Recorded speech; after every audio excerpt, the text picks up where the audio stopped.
অরিন ক্ষুদ্র চোখে তাকায় রৌদ্রের পানে, ক্ষীণ স্বরে বলে, রৌদ্র তৎক্ষণাৎ স্বস্তির নিঃশ্বাস ফেলল, যেন হাত বাড়িয়ে মেয়েটাকে টেনে নিল নিজের বুকের মাঝে।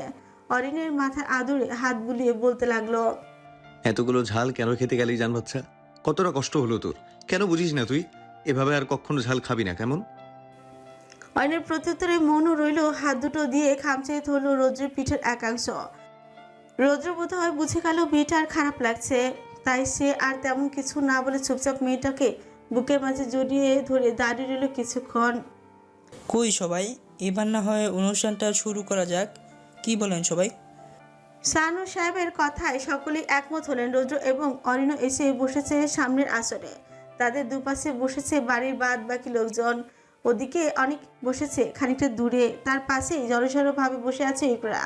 মেয়েটার এহেন জড়সড় ভাব একমাত্র কারণ অনেক নিজেই, কেননা ছেলেটা তার এক হাত চেপে ধরে বসে আছে সে কখন থেকে। ওদিকে তাকে ডাকছে সবাই, অথচ ছেলেটাকে দেখো, সে যেন ছাড়ছেই না তাকে। ইকরা শেষবারের মতো অসহায় সুরে ফিসফিস করে বলল, ছেড়ে দিন না, কেউ দেখে ফেলবে তো। অনেক যেন শুনলই না সে কথা। সে এদিক ওদিক চোখ ঘুরিয়ে এনে সন্ধিয়ান গলে ইকরাকে বলল, হ্যাঁ, কিছু বলবে? ইকরা আর কিছু বলল না। বলে লাভটাই বা কি হচ্ছে? এই ছেলে কি শুনছে তার কথা? ইকরা গাল ফুলিয়ে অন্যদিকে তাকায়। এমন সময় সেখানে থেকে পাশ কাটিয়ে যাচ্ছিলেন আমরিন বেগম। অনেকের দিকে চোখ পড়তে তিনি থমকে দাঁড়িয়ে গেলেন এক মুহূর্তের জন্য। অনেকের পাশে ইকরা বসে থাকতে দেখে বলছেন, কি রে, তোকে না ওদিকে সবাই ডাকছে, তাহলে এখানে বসে আছিস যে? ইকরা পরপর ঢোক গিল কয়েকটা, ভীত চোখে তাকালো মায়ের দিকে, অথচ অনেক একেবারে নির্বিকার। আমরিন বেগম মেয়ের উত্তরের অপেক্ষায় আছেন। ইকরা তা বুঝতে পেরে খানিক জোরপূর্বক হাসি টানো ছোট করে বলতে লাগলো, মানে আম্মু, আসলে আমার না মাথা ব্যথা করছে, তাই ভাবলাম একটু দূরে এসে বসে না হয়। আমরিন বেগম বিরক্ত হলেন বোধহয়, তার চোখে মুখে তো তাই স্পষ্ট। তিনি খানিক বিরক্ত নিয়েই বললেন, তোকে নিয়ে আর পারলাম না। হ্যাঁ রে অনেক। অনেক নড়ে চড়ে বসলো এবার। হাতের ফোনটা থেকে চোখ তুলে চাইলো ফুপুর দিকে, বলল, হ্যাঁ, কিছু বলবে? আমরিন বেগম আলতো হাসলেন, বললেন, ওকে একটু দেখে রাখিস তো বাবা, এই মেয়ে আবার একটু সেনসিটিভ স্বভাবের, তাই আর কি। তার কথা সম্পূর্ণ হওয়ার আগেই বাঁকা হাসলো অনেক, আর চোখে তাকালো ইকরার দিকে। পরক্ষণই কেমন নিরেট কণ্ঠে বলতে লাগলো ফুপুর উদ্দেশ্যে, হ্যাঁ, অবশ্যই, ওকে তো আমি দেখেই রাখবো। আমরিন বেগম বুঝলেন না এহেন কথার গভীরতা। তিনি অবুঝের মতো জিজ্ঞেস করলেন, কি? অনেক হকচকায় আমতা আমতা করে বলে, না মানে বলছিলাম আর কি, তুমি টেনশন নিও না, আমি দেখে রাখবো। আমরিন বেগম হালকা মাথা নাড়িয়ে চলে গেলেন সেখান থেকে। তিনি যেতেই অনেক গা ছাড়া ভাব নিয়ে বসলো। ইকরার দিকে বাঁকা চোখে তাকে দুষ্টু হেসে বলল, শিয়ালের কাছে মুরগি বর্গা দেওয়ার ব্যাপারটা কিন্তু খারাপ না, তাই না জান? ইকরা আবারও ঠক গিল সামান্য। এই লোক যে কি শুরু করেছে তার সঙ্গে কে জানে। একটু শান্তি কি আর পাবে না সে?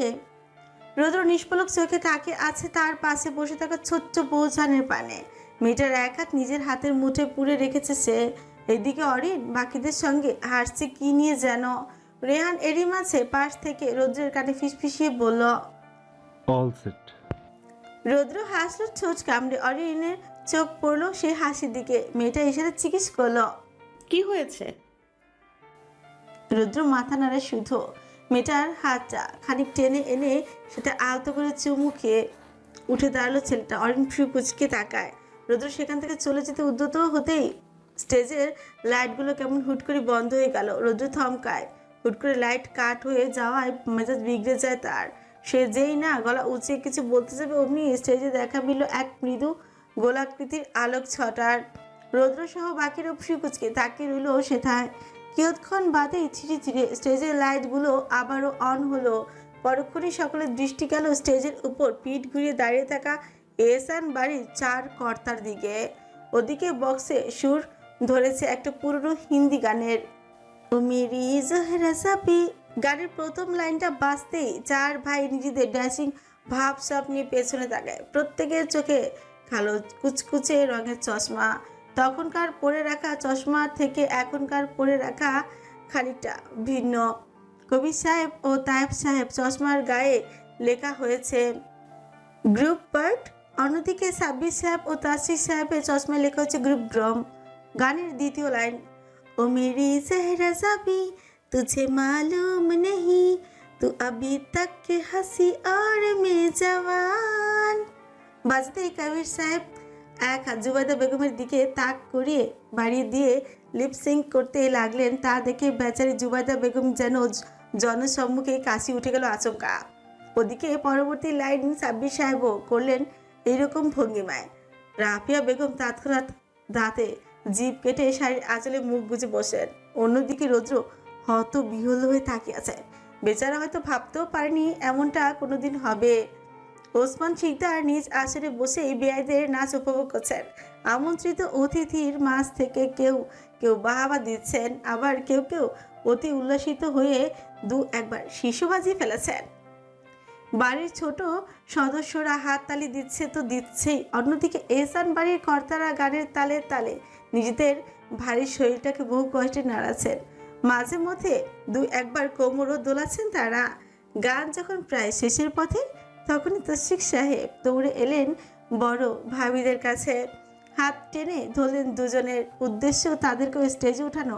রাফিয়া বেগম আর জুবাইদা বেগম তো এক কথায় নাই বলে থেমেছেন, তবুও তশরিক সাহেবের জেদের কাছে তাদের হার মানতে হলো অবশেষে। তাদেরকেও নিয়ে যাওয়া হলো স্টেজে। সাব্বির সাহেব হাত বাড়িয়ে দিলেন স্ত্রীর দিকে। তা দেখে আরেক দফা সিটি বাজলো যুবক যুবতীদের মাঝে। পরিশেষে তাদের মিষ্টি খুনসুটিতে শেষ হলো নাচটা। এইটুকু নেচে কুদে বড্ড হাঁপাচ্ছেন কবির সাহেব ও সাব্বির সাহেব। তারা সকলেই এসে বসলো নিজ আসনে। কিয়ৎক্ষণ বাদে রৌদ্র গম্ভীর মুখে বাবার কাছে এসে দাঁড়ায়। হাত দিয়ে বাবার পালস রেট চেক করে গম্ভীর মুখে বলে, এই বয়সে এত লম্পঝম্প করার কি আছে শুনি? কবির সাহেব গাল ভর্তি হাসি টানেন, বেশ উৎফুল্লতার সাথে বললেন, আমার ছেলের বিয়ে আর আমি নাচবো না, এটা কি হয় নাকি রে বেটা? যাই হোক, বয়সটা তো একটু দেখবে। ছেলের এরূপ কথায় যেন মুহূর্তে তেতে উঠলেন কবির সাহেব। গলায় কপট ভাব ধরে বললেন, ডাক্তার হয়েছে বলে আমাকে এইটুকু বয়স নিয়ে আমায় খোটা দিবে? শুনে রাখো ছেলে, আমার বয়স কিন্তু খুব একটা বেশি না, ওই চুলগুলো তো একটু একটু পাক ধরেছে এই চা। রৌদ্র হাসলো ঠোঁট কামড়ে, বুঝলো তার বাবাকে বলে আর কোনো লাভ নেই। সে চুপচাপ বাবাকে পানি খাইয়ে চলে গেল সেখান থেকে। রাত ঘনিয়ে এসেছে ধীরে ধীরে। আজ মনের সুখে গা দুলিয়ে নেচেছে বাড়ির সকলে। আপাতত ক্লান্ত সবাই। স্টেজে সোফা পেতেছে ডেকোরেশনের লোকেরা। এবার রোদ্রিনকে হলুদ ছোঁয়ানোর পালা। রৌদ্র এবং অরিনকে পাশাপাশি বসানো হয়েছে। বাড়ির সকলে একে একে হলুদ ছুঁয়ে গিয়েছে তাদের গায়ে। আমন্ত্রিত অতিথিরা রৌদ্রের গায়ে হলুদ ছোঁয়ালেও অরিন গায়ে ছোঁয়াতে পারেনি। পারবে বা কেমন করে, কিভাবে? রৌদ্র যে সাফ না করে দিয়েছে তার বউয়ের গালে হাত দিতে, সেটা কেবলই তারই অধিকার। অগত্যা এমন কাঠখোট্টা কথা বকে গিয়েছে সকলে। তবুও বাড়ির কর্তারা যেন তেন করে ম্যানেজ করে নিয়েছেন পুরোটা ব্যাপার। গায়ে হলুদের পর্ব শেষ হলো। অরিনকে নিয়ে যাওয়া হলো গোসল দিতে। রৌদ্রের সারা গায়ে হলুদ লেপটে আছে হলুদ। অতিথিরা একে একে চলে গিয়েছেন। ডেকোরেশনের লোকজন গোছগাছ করছেন সবকিছু। ফুচকা স্টলের ছেলে দুটোকে নিয়েই যেন নিজেদের মধ্যে হাসাহাসি করছে। এমন সময় সাথে আগমন ঘটে রেহান আর অনিকের। তাদের দেখতে পেয়েই হাসি থামায় ছেলে দুটো। রেহান বাঁকা হেসে তাদের ডেকে বলল, 2 প্লেট ফুচকা বানানো যাবে, খুব ঝাল দিয়ে। ছেলে দুটো মাথা নাড়া, তৎক্ষণাৎ লেগে যায় কাজে। আদেশ মোতাবেক প্রায় মিনিট 5 লাগলো হয়তো ফুচকা সাজতে। তার ফুচকার প্লেট দুটো অনিক আর রেহানের দিকে এগিয়ে দিল। রেহান একবার তাকালো প্লেটের দিকে, পরক্ষণেই ছেলেটা কেমন করে মুখ কুচকে বলল, আরে ভাই, তোমাদের বললাম খুব ঝাল দিতে, আর তোমরা তো দেখছি তেমন ঝালই দিলে না। ধুর, আর একটু ঝাল অ্যাড করো মিয়া। ছেলেটা একবার নিজেদের দিকে মুখ চাহাচাই করলো, পর মুহূর্তে রেহানের দিকে তাকিয়ে বলল, এটুকু খেতে পারলেই পেট জ্বলে যাবে নিশ্চিত, সেখানে আপনি আরও দিতে বলছেন? রেহান বাঁকা হাসলো। নিজ উদ্যোগে স্টলের ভেতরে ঢুকে ঝালের কৌটো তুলে হাতে, পরক্ষণে সেখানে থেকে মুঠ ভরে ভরে শুকনো লঙ্কা গুঁড়ো এবং কাঁচা মরিচ কুচি ঢেলে দিল প্লেট দুটোর উপরে।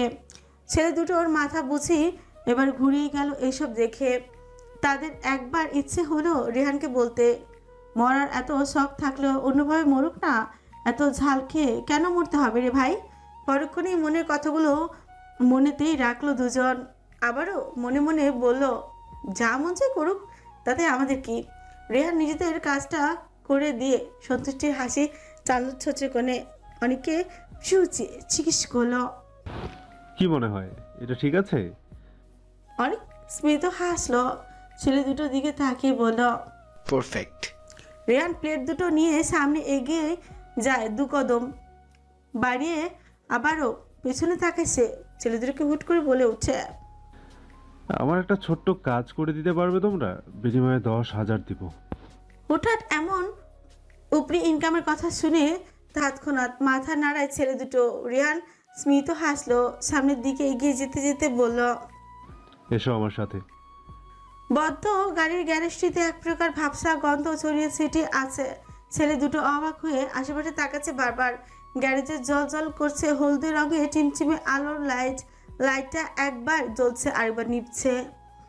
টিমটিমে আলোর ছটাকে কোনো রকমে দেখা যাচ্ছে অদূরে দাঁড়িয়ে থাকা কারোর অবয়ব। ছেলে দুটো খানিক ঠোক গিলে ক্ষীণ স্বরে বলল, ভাই কেন এনেছেন এখানে? রেহান হাতের ফুচকাগুলো ধরে রেখে পেছনে তাকালো, বাঁকা হেসে শান্ত কণ্ঠে বলল, একটা কথা কি জানো, এই পৃথিবীতে লোভী মানুষদের খুব তাড়াতাড়ি বোকা বানানো যায়। এই যেমন তোমাদের বানানো গেল। হ্যান কথায় তৎক্ষণাৎ নড়ে চড়ে দাঁড়ালো দুজন। মুখের মাস্ক তাদের সরে গিয়েছে বহু আগে। তারা তৎক্ষণাৎ পেছনের দিকে দৌড়ে যেতে লাগলে অনেক গিয়ে গ্যারেজের দরজাটা আটকে দেয়। ছেলে দুটো এবার যেন কেঁদেই দিবে। তারা কাঁদো কাঁদো গলায় বলে উঠছে, কেন এনেছেন আমাদের? কি করেছি আমরা? অনেক কিছুক্ষণ চুপ থেকে শক্ত গলায় বলল, তোর বাপকে জিজ্ঞেস কর যা। এরূপ কথায় ভরকে যায় ছেলে দুটো। তড়িৎ পেছনে তাকায় তারা। পরক্ষণেই তারা মুখোমুখি হলো রোজের। রোজ তাদের থেকে এক হাত দূরত্বে দাঁড়িয়ে আছে। তার চোখে মুখের অবস্থা বেজায় শক্ত। ছেলেটা খানিক ট্রু হেসে বলল, আপ্যায়ন করতে এনেছি তোদের। আমার বুকে ঝাল খাওয়ানোর আনন্দে তোদের আপ্যায়ন করার শখ জেগেছে আমার। ছেলে দুটো অবাক হয়ে এরূপ কথা। আর দুজনের মধ্যে একজন থেকে তৎক্ষণাৎ বলে উঠছে, ভাই আমাদের কোনো দোষ নেই ভাই, বিশ্বাস করেন আপনার বউ বলেছিল ঝাল দিতে। রোদ্র ক্রুদ্ধ চোখে তাকা এবার। ছেলেটা চৌকস চোয়ালখানা যেন মুহূর্তে ধারালো হয়ে এলো। সে তাতে ধর চেপে কিরমির করতে করতে লাগলো। আসলেই তাই? ছেলেটা পরপর শুকনো ছোক গিল। নিজের করা শয়তানিগুলো মনে পড়তে শরীর ঝাঁঝা হয়ে গেল তার। অরিন যখন বলেছিল ঝাল দিতে, সে তো তখন ইচ্ছে করে অতিরিক্ত ঝাল দিয়েছিল মিঠা প্লেটে, যাতে করে পরবর্তীতে পানি দেওয়ার উছিলা একটু হলেও হাত ছুঁতে পারে মেয়েটার। এদিকে রৌদ্র আবারও ক্রুদ্ধ ক্রু হাসল। এক হাত পেছনে নিয়ে 2 আঙ্গুলের ইশারায় রেহানকে ডাকলো সে।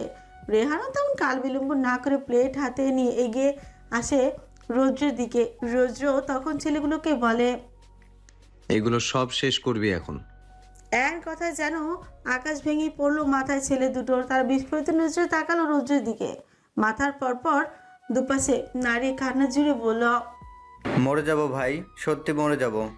রৌদ্র ভাববিহীন ভঙ্গিতে কাঁধ উঁচিয়ে খানিকটা গাছাড়া ভাব ধরে কোমরের পেছনে থেকে রিভলভারটা বের করে ছেলে দুটোর মধ্যে একজনের কপাল বরাবর তাক করে বলে, তাহলে মরে যা। ছেলেটা যেন এবার সত্যি সত্যি হার্ট অ্যাটাক করে মরে যাবে। কপাল বরাবর বন্দুকের নল ঠেকালে কেই বা নির্ভয় দাঁড়িয়ে থাকতে পারে? কিয়ৎক্ষণ বাদে রৌদ্র আবারও শক্ত গলায় জিজ্ঞেস করল, খাবি না মরবি? ছেলে দুটো তাৎক্ষণিক দৌড়ে গিয়ে ঝাঁপিয়ে পড়লো প্লেটে দুটোর উপর। চোখ বুজে একটা ফুচকা মুখে দিতেই যেন নিঃশ্বাস আটকে আসছে তাদের। ওরে ঝাল রে, পেটের নাড়ি বুড়িয়ে যেন জ্বলে যাবে এবার। ছেলে দুটো তৎক্ষণাৎ মুখ ছিটকে ফেলে বের করে দিল ফুচকাটা। তা দেখে রৌদ্র শক্ত মুখে এগিয়ে এসে প্রথম সেটা ঘাড় চেপে ধরে। ছেলেটার পায়ের দিকে লাথি বসাতে ছেলেটা হাঁটু গেড়ে বসে পড়ে মাটিতে। রৌদ্র এক হাতে ছেলেটার ঘাড় চেপে ধরে অন্য হাতে কয়েকটা ফুচকা তুলে সজোরে মুখে চেপেই ধরে ছেলেটার মুখ বরাবর। ছেলেটা কাতরাচ্ছে ব্যথায় ঝালে, অথচ সেদিকে বিন্দু মাত্র দয়া নেই রৌদ্রের। সে তো ব্যস্ত নিজের বৌজানের কষ্টে বদলা নিতে। প্রায় মিনিট 10 পর এতগুলো ঝাল খেয়ে প্রায় অর্ধ জ্ঞান হারিয়ে বসে আছে প্রথম ছেলেটা। অন্যদিকে দ্বিতীয় ছেলেটা যেন ভয়ে নিজে থেকে কোনো মতে গিলছে ফুচকাগুলো। সবগুলো যখন প্রায় শেষের দিকে তখনই বেচারা হড়বড় করে মুখ ভরে বমি করে দিল মেঝেতে। ক্লান্ত পরিশ্রান্ত দেহটা নিয়ে সেথায় গড়িয়ে পড়লো আলগোছে। তা দেখে রৌদ্র বাঁকা হাসলো। অনেক আর রেহানের দিকে তাকিয়ে সন্দিহান গলায় পড়ল, এই বারিজ, আমি কি ওদের মেরেছি? রেহান দুপাশে মাথা নাড়ায়। রৌদ্র তখন গাছাড়া ভাব নিয়ে ইনোসেন্ট ফেস বানিয়ে বলল, তাহলে তো আমি ভদ্র ছেলে, বউজানকে দেয়া কথাটা রেখেছি, কারো গায়ে হাত তুলিনি, তাই না? শেষের কথাটা টেনে টেনে বলল রৌদ্র। এদিকে তার এহেন কথা বলার ভঙ্গি দেখে না চাইতো হেসে দিল অনিক আর রেহান। মনে মনে হয়তো বলল তারা। এই পাগল আর শুধরাবে না। কোথায় ছিলে তুমি? বাবার কথায় পা দুটো হুট করেই থেমে গেল রৌদ্রের। কবির সাহেব তীক্ষ্ণ দৃষ্টিতে তাকিয়ে আছেন ছেলের পানে। কোমরের পেছনে 2 হাত গুজে তিনি গম্ভীর হয়ে আছেন কেমন। কি জিজ্ঞেস করলাম, কথা বলছো না কেন? ছেলেকে অমন চুপ করে দাঁড়িয়ে থাকতে দেখে তিনি ফের খেকিয়ে বলেন। রৌদ্র এবার চোখ তুলে ভাবলেছেন ভঙ্গিতে সামান্য কাঁধ উঁচিয়ে বলে, কোথায় আর যাব, নিচেই ছিলাম। বউটা তো আর কাছাকাছি নেই, যার জন্য সারাক্ষণ ঘরে বসে থাকবো। এহেন কথা হুট করেই কপালে 2-3 ভাঁজ পড়ল কবি সাহেবের। তিনি চশক্ত করে ছেলের দিকে তাকালেন, কটমট করতে করতে বললেন, কার সামনে দাঁড়িয়ে কথা বলছো সেটা মাথায় রেখো নির্লজ্জ ছেলে। কোথায় কোথায় বউ বউ করতে লজ্জা লাগে না তোমার? রৌদ্র ফিকুচকায়, মুখ কুচকে একটা অনীহার সুরে বলতে থাকে, লজ্জা? ওটা আবার কি জিনিস, খায় নাকি মাথায় দেয় আব্বু? তাছাড়া আমি তো কোনো চুরি ডাকাতির কথা বলছি না যে লজ্জা পাবো। আমি স্রেফ নিজের বাচ্চা বউটার কথা বলছি। কবি সাহেবের মুখ কুচকে ফেলেন সঙ্গে সঙ্গে। ছেলের দিকে অগ্নিদৃষ্টিতে তাকাতে রৌদ্র কেমন 2 হাত দুদিকে ছড়িয়ে মিছে মিছে আর্তনাদ করে বলে উঠছে, দাও দাও, তোমার ওই চোখের আগুনেই ঝলসে দাও আমায়। বউটাকে তো আর দিচ্ছ না, এর পরিবর্তে না হয় ঝলসেই দাও। ছেলের এহেন নাটকীয় ভাবসাব দেখে হতবিহ্বল হয়ে গেলেন কবি সাহেব। বেচারা কি বলবেন তাই যেন ভাবছেন সময় নিয়ে। কিয়ৎক্ষণ যেতে তিনি কেমন ক্ষীণ স্বরে বললেন, ভুল হয়েছে আমার। তোমাকে ডাক্তার না বানিয়ে একটা অভিনেতা বানানো উচিত ছিল। অন্তত অল্প বয়সেই নিজের এরূপ নাটক দেখিয়ে বেশ নাম করতে। রৌদ্র বাঁকা হাসলো, গা ছাড়া ভাব নিয়ে পাজামার পকেটে 2 হাত গোছে বল, হলেও হয়তো মন্দ হতো না আব্বু। এমনিতেও আমার চেহারা সুরত কিন্তু মাশাআল্লাহ, শত হলেও মায়ের ছেলে বলে কথা। শেষ কথাটা খানিক টেনে টেনে বলল রৌদ্র। তা দেখে কবি সাহেব রাগে কেমন ফুসফুস করতে লাগলেন, দাঁতে দাঁত চেপে ছেলের দিকে শক্ত দৃষ্টি ফেলে চলে গেলেন সেখান থেকে। তিনি যেতে রৌদ্র হাঁপ ছেড়ে বাঁচল। ভাগ্যিস সে আগে ভাগেই গ্যারেজ থেকে বেরিয়ে এসেছে, না হলে যে কি হতো। রৌদ্র অরিনী রুমের পাশ দিয়ে যেতে নিলে তার অবচেতন মনটা কেমন বউ বউ করে উঠলো যেন। সে বেশ করে চাইল এখন আর দেখবে না বউটাকে, কিন্তু তার বেহায়া মন আর অত কথা শুনে সে তো সারাক্ষণই বউ বউ করে, এই যেমন এখন করছে। রৌদ্র পা চিপি চিপে মেয়েটার ঘরের সামনে এসে দাঁড়ায়। হালকা ভিড়ে রাখা দরজাটা দিয়ে একটুখানি উকি ঝুঁকি দেয় ভেতরে।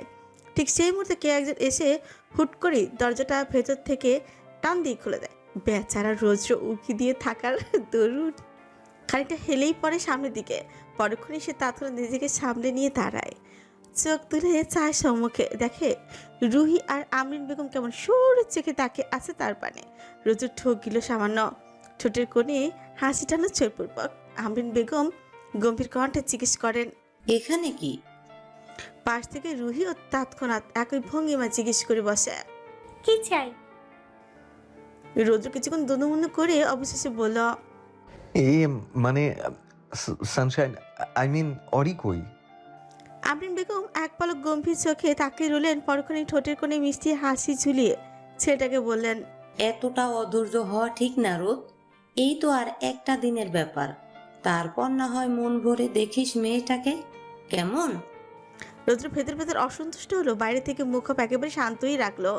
হালকা মাথা নাড়িয়ে সেখান থেকে চলে গেল গটগট পায়ে। নিজের রুমে এসে দরজাটা লাগিয়ে দিল আলগোছে। বিছানায় বসা মাত্র ফুপুর বলার কথাটা স্মরণ হতেই সে হেসে ফেলে আনমনে। 2 হাত ছড়িয়ে বিছানায় গা এলিয়ে দিয়ে বিড়বিড় করে বলল, এই পর্যন্ত আমি যে ঠিক কতবার ধৈর্যের পরীক্ষা দিয়েছি ফুপিজান, তা যদি আপনি জানতেন তাহলে এক্ষুনি বউটাকে দিয়ে দিতেন আমার কাছে। কথাটা বলেই রোজ তাকালো সিলিংয়ের দিকে। কিছুক্ষণ তাকিয়ে থাকতেই কল্পনার মানুষ পচে অরিনের মুখ স্পষ্ট হলো যেন। রৌদ্র হাসলো একটুখানি, আনমনে বিড়বিড় করে বলল, রাতটা কেন এত দীর্ঘ লাগছে সানশাইন? কল্পনার অরিন হাসছে শুধু। রৌদ্র আলগোছে চোখ দুটো বুজে ফেলে বুক ভরে নিঃশ্বাস টেনে শান্ত কণ্ঠে বলল, ঠিক আছে, ব্যাপার না, আজকের রাতটা না হয় আমার জন্য দীর্ঘ থাক, আগামী রাতটা তোর জন্য দীর্ঘ করার দায়িত্বটা না হয় আমার থাকলো। সকাল গড়িয়ে বেলা হচ্ছে ধীরে ধীরে। এহসান বাড়িতে শুরু হয়েছে এক প্রকার ছুটোছুটি। বাড়ির পুরুষ সদস্যরা সেই সকাল থেকে একবার কমিউনিটি সেন্টার তো আরেকবার বাড়িতে ছুটছেন। অনেক বেচারা তো আজ বসবার মতো ফুসরত নেই। ছেলেটা কেমন নাওয়া খাওয়া বাদ দিয়ে ছুটোছুটি করছে এইদিক ওদিক। বাড়ি ভর্তি মানুষের ঝল। এহসান বাড়ির গৃহিণীদের আত্মীয় স্বজনরা সকলে এসে উপস্থিত হয়েছেন ইতিমধ্যে। জুবাইদা বেগম আর রাফিয়া বেগম মিলে 2-3 জন হেল্পিং হ্যান্ড নিয়ে দুপুরের রান্নাটা সেরে নিচ্ছেন। বিয়ে তো রাতে পড়ানো হবে কমিউনিটি সেন্টারে, সে অবধি বাড়ির মেহমানদের খানাপিনার দায়িত্বটা তো যা তাদের উপরেই বর্তায়। রাইসা বেগম ও মাইমুনা বেগম একটু পরপরই গিয়ে মেহমানদের প্রয়োজন দেখছেন, পাচ্ছে না আবার কার কি লেগে বসে। অন্যদিকে বাড়ির মেয়েরা বুঝি এক প্রকার হইচই শুরু করে দিয়েছে নিজেদের সাজগোজ নিয়ে। একটু পরেই সবাই বেরোবে পার্লারের উদ্দেশ্যে। অরিনকেও নিয়ে যাওয়া হবে পার্লারেই। গতকালই মেয়েটাকে সাজাতে গিয়ে যা হলো সে কথা কি আর ভুলবে কেউ? বিছানা মাঝ বরাবর গোল হয়ে বসে আছে অরিন। তার চারিদিকে ঘিরে রেখেছে আত্মীয় স্বজনরা। প্রত্যেকেই তাকে নিয়ে সে কি আহ্লাদ মস্করা করছে। কেউ কেউ বিরতিহীনভাবে এটা ওটা জিজ্ঞেস করে বিব্রত করছে মেয়েটাকে। অরিন না পারতেই উত্তর দিচ্ছে সকলকে। আত্মীয় স্বজন কিনা কথা না বললে আবার পাছে না কি বলে বসে কে জানে। তাছাড়া মেয়েটা প্রায় ঘন্টা 3 ধরে বসে আছে একই জায়গায় একই ভঙ্গিমায়। এবার যেন কোমর আর পিঠও ব্যথা হয়ে আসছে তার। তবু এক চুল নড়তে দিচ্ছে না তাকে কেউ। অরিন যে কাউকে ডাকবে তারও সুযোগ নেই। সবাই বোধহয় ব্যস্ত নিজ নিজ কাজে। রৌদ্র ঘুম ছেড়ে উঠেছে মিনিট 10 হবে। ছেলের আজ বিয়ে, সে বেলা করে ঘুমাবে না তো কে ঘুমাবে শুনি? রৌদ্র ফ্রেশ হয়ে বেরিয়ে পরে গটগট পায়ে অরিনের রুমের পাশ দিয়ে যাবার সময় নিজের বরাবরের স্বভাববশত আজও খানিক উক্কি দিয়েই বসে ছেলেটা। কিন্তু পরমুহূর্তে ঘরের ভেতরকার পরিবেশ দেখে মাথায় রক্তই উঠে যায় তার। সে চোয়াল শক্ত করে ঘরে ঢুকে। তাকে দেখে রাইসা বেগমের বড় ভাবি চিৎপুনি কেচে বলেই উঠছেন, কি গো রোদ, এখনই বউয়ের কাছে চলে এলে যে? বলি একটু তো। বাকিটা আর শেষ করতে দিল না রৌদ্র। তার আগে সে কোমরের উপর 2 হাত রেখে কর্কশ গলায় বলল, এখানে কি কোনো রকম সার্কাস হচ্ছে? আপনারা এর আগে আমার বউজানকে দেখেননি নাকি? বিয়ের উদ্দেশ্যে ওর আলাদা করে রূপ বেরিয়েছে, যার জন্য এইভাবে দল বেঁধে আমার বউকে পুতুলের মতো বসিয়ে রেখেছেন নিজেদের সামনে। উঠুন আপনারা, আমি বলছি এক্ষুনি উঠুন। অজ্ঞতা এমন কাঠখোট্টা কথা শুনে হতবাক হয়ে গেলেন সকলে। প্রত্যেকে হয়তো রৌদ্রকে মনে মনে বেয়াদবের তকমাও দিয়ে বসেছেন ইতিমধ্যে। তবে এতে রৌদ্রের কিচ্ছু যায় আসলে তো? সে তো শুধু নিজের বউজানের কষ্টই বোঝে, এছাড়া আর কিচ্ছুই নয়। আত্মীয় স্বজনরা একে একে মুখ বাঁকিয়ে চলে গেলেন রুম থেকে। ঘর খালি হতে রৌদ্র এগিয়ে আসে মেয়েটার কাছে, নিঃশব্দে বসে পড়ে পাশে। অরিনটাও কেমন মুচকি মুচকি হাসছে তাকে দেখে। রৌদ্র আলতো করে হাত রাখলো মেয়েটার গালে, নরম গলায় শুধল, কতক্ষণ ধরে বসেছিলি জান বাচ্চা? অরিন তৎক্ষণাৎ আহত সুরে জবাব দিল, 3 ঘন্টা। রৌদ্রের চোয়াল শক্ত হয়ে আসে আবারও। হাত দুটো অলক্ষে মুঠোবন্দি হয়েছে আপনি। রৌদ্র কিছুটা সময় নিয়ে নিজের রাগটাকে কোনো রকম সংবরণ করে খেকিয়ে বলল, তোর মুখ নাই? নিজে থেকে বলতে পারিসনি তোর কষ্ট হচ্ছে? যত সব ঢং করতে বসেছিস এখানে। অরিন উপর নিচ মাথা নাড়তে গিয়েও থেমে গেল হুট করে। যা ভুলবশত কি করে বসেছিল তা ভাবতেই দাঁত দিয়ে জিভ কাটলো অরিন। নিজেকে সূত্রে ডানে বামে মাথা নাড়িয়ে গাল ভর্তি হাসি দিল মেয়েটা। রৌদ্র অপলক তাকিয়ে রইল ভাবা যায়। মেয়েটা দিনকে দিন কি পরিমাণ বাজি হচ্ছে। এই কদিনই বেশ কায়দা করে শিখে ফেলেছে রৌদ্রের রাগ ভাগানোর, রাগ নামানোর উপায়। এই যে এখন যেমন কায়দা করে নিজের মন ভোলানো হাসি দিয়ে ছেলেটার রাগগুলোকে কেমন হাওয়ায় উড়িয়ে দিল। রৌদ্র ফুস করে নিঃশ্বাস পেল তৎক্ষণাৎ। মেয়েটার দিকে বাঁকা চোখে তাকিয়ে দুষ্টু এসে বলল, আমাকে ঠান্ডা করার মন্ত্র শিখে ফেলেছিস দেখছি, নট ব্যাড। বিকেল গড়িয়ে যাচ্ছে ক্রমাগত। অরিন রেডি হচ্ছে পার্লারে যেতে। ড্রয়িং রুমে রাইসা বেগম ও মাইমুনা বেগম অপেক্ষা করছেন তার জন্য। অরিন তড়িঘড়ি করে মাথা ওড়নাটা সেট করে রুম থেকে বেরিয়ে আসে। সিঁড়ির দিকে 2 কদম এগিয়ে যেতে রৌদ্র এসে ফুট করে আঁকড়ে ধরে তার কোমর। অরিন ফরকে তাকায় এরূপ কাজে। রৌদ্র গভীর চোখে তাকিয়ে আছে তার পানে। অরিন খানিকটা সময় নিয়ে ক্ষীণ স্বরে বলে, কি হয়েছে? এভাবে পথ আটকালেন কেন? আর রৌদ্র নিশ্চুপ, তার গভীর দৃষ্টি যেন ছুঁয়ে যাচ্ছে মেয়েটার সারা মুখমণ্ডল। সে কিছুটা সময় নিয়ে অয়নের গালে হাত রাখলো। বৃদ্ধা আঙ্গুল মেয়েটার ঠোঁটের কোণে আলতো করে স্লাইড করতে করতে বলল, বেশি সাজবে না বউজান, আর খবরদার মাথায় কোনো ক্লিপ জাতীয় কিছু লাগাবে না। আমি কিন্তু বাসর ফিরে ওসব খুলতে টুলতে সময় নষ্ট করতে পারবো না। আর হ্যাঁ, থামলো রৌদ্র। এই মুহূর্তে চেয়ে থাকলো মেয়েটার দিকে, পরক্ষণই মুচকি হেসে বলল, সাবধানে যেও কেমন। অয়ন আলতো করে মাথা কাজ করলো, হালকা হেসে বলল কিছু। রৌদ্র কপট ভাবুক হলো। পর মুহূর্তে বাঁকা হেসে মেয়েটাকে চোখ মেরে বলল, রাতে বলবো। উপস, ওয়েট, ভুল বললাম। রাতে করব অনেক কিছু। অজ্ঞতা এহেন কথায় মুহূর্তেই সারা মুখে একরাশ আকাশ সম লজ্জা এসে ভিড় জমালো মেয়েটার। সে তৎক্ষণাৎ নিজের মাথা নুয়ে পিড়পিড় করে বলল, অসভ্য মানুষ। বিড়বিড় করে বলা কথাটাও যেন বেশ কানে গেল রৌদ্রর। সে তৎক্ষণাৎ মেয়েটার কোমর ছেড়ে দিয়ে সটন হয়ে দাঁড়ায়। অয়নের পাশ কাটিয়ে চলে যাওয়ার উদ্দেশ্যে এক পা বাড়িয়ে আবারও কেমন কি মনে করে পিছিয়ে এসে চুপ করে চুমুকে বসে পড়ে মেয়েটা। ফোলা ফোলা জান গালটা ফিসফিস করে বলে, রাতে দেখাবো অসভ্য কাকে বলে। কথাটা বলে আর এক মুহূর্ত দাঁড়ালো না রৌদ্র। তৎক্ষণাৎ পা চালিয়ে চলে গেল সেখান থেকে। এদিকে হতবাক অরিন লজ্জালু ভঙ্গিতে মাথা নুয়ে দাঁড়িয়ে আছে, এখনো পিড়পিড় করে বলছে, শুধু অসভ্য না, এই লোক চরম মাত্রায় নির্লজ্জ। সন্ধ্যার পর থেকে কমিউনিটি সেন্টারের গেটটা ঝলমল করছে। চারিপাশে ঝুলছে হরেক রকমের রঙিন ফেরি লাইট। বাইরের বড় ব্যানারে সোনালি রঙের টাইপোগ্রাফি দিয়ে লেখা হয়েছে রোদ্রের। চারপাশে অতিথিদের ভিড়। কবির সাহেব এবং তার ভাইয়েরা মিলে একে একে সকলের সঙ্গে কুশলাদি বিনিময় করছেন। এহসান বাড়ির সকল আত্মীয় স্বজনরাও চলে এসেছেন ইতিমধ্যেই। জুবাইদা বেগম হালকা সাজে সজ্জিত আজ, গায়ে জড়িয়েছেন খয়েরি রঙের জামদানি শাড়ি। রাফিয়া বেগমও বান্ধবীর সাথে তাল মিলিয়ে একই রঙের শাড়ি পরেছেন। সাজের দিক থেকেও তো একরকমই লাগছে দুজনকে। আশেপাশের লোকজন আর চোখে বেশ কয়েকবার তাকিয়েছেন দুজনের দিকে। রেহান আজ সেজেছে নীল রঙের পাঞ্জাবিতে। সুদর্শন যুবকে আজ যেন আরো বেশি সুদর্শন লাগছে। বেচারা এক হাতে বউয়ের পার্স, অন্য হাতে বউয়ের জুতো নিয়ে বউয়ের পেছন পেছন ঘুরছে। আশেপাশের মানুষ তার দিকে তাকিয়ে থাকলেও সে থোড়াই পাত্তা দিচ্ছে তাদের।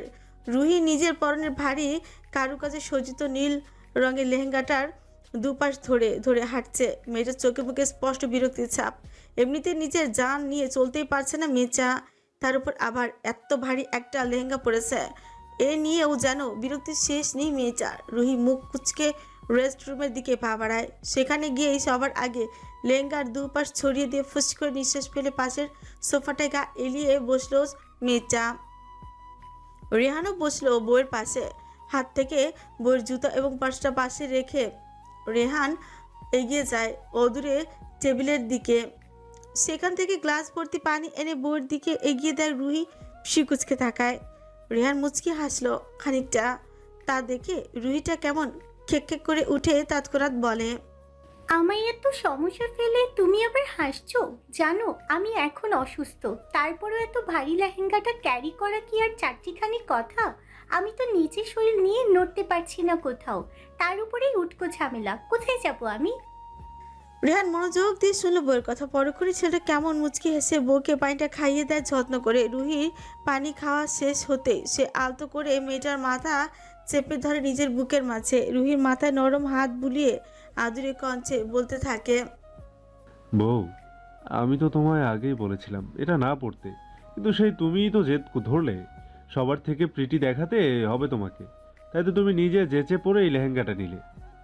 তখন কি আমার বারণ শুনেছিলে একবারও? সে যাক, তুমি চাইলে এখনই এটা চেঞ্জ করে ফেলতে পারো।